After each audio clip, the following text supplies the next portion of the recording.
Question for you. What first comes to mind when you think of an Aurora-Borealis or the Northern Lights? Beautiful colors dancing across the sky in the Arctic.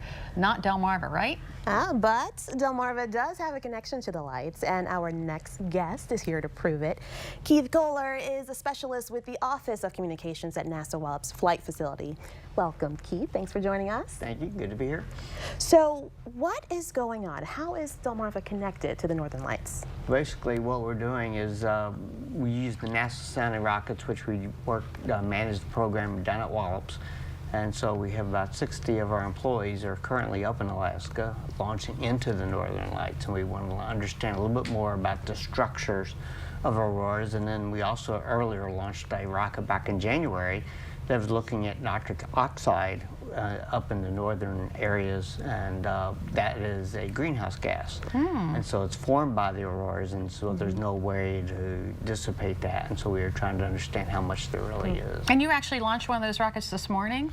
We did launch a rocket this morning about 5:14 a.m. So we're getting close to the end of the launch window this morning, but everything worked out. We did get one out and this morning, so we have 3 more to go before March 3rd, I think, is the end of the deadline. Is it because you have the sounding rockets? Is that the connection, Wallops, in this project? That's the connection, yeah. Sounding rockets is the only way that you can actually do these types of measurements where you actually go into an aurora. So satellites are too high, balloons are too low. And so in order to be able to go right into the aurora to take the measurements of the electrical fields and those types of things, you have to be able to fly into the aurora. And so that's what they do. They wait for one to form. The scientist tells us, of our team, okay, I'm ready to go. And then they can't down and launch the rocket.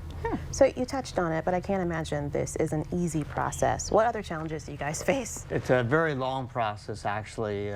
This was our 9th day of counting for the rocket we launched this morning. And so, obviously, in Alaska, you're dealing with the cold. This morning, I think temperatures were around -5.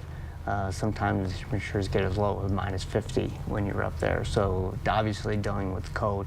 But whenever you do these types of science projects, you have downrange viewing sites, and so it has to have clear skies. You need clear skies there, and you also need clear skies at the launch pad. Then you have to have, the aurora has to be active, and so you have to have all these things working together in order for you to launch. And unfortunately, it's usually not quite the way it's worked. We've had aurora, it seems like the last 9 days, but we've had cloudy skies at one of the viewing sites. And so this morning was actually the first time we had clear skies at everywhere, so we were able to get the launch off. Okay, we're back here on Delmarva.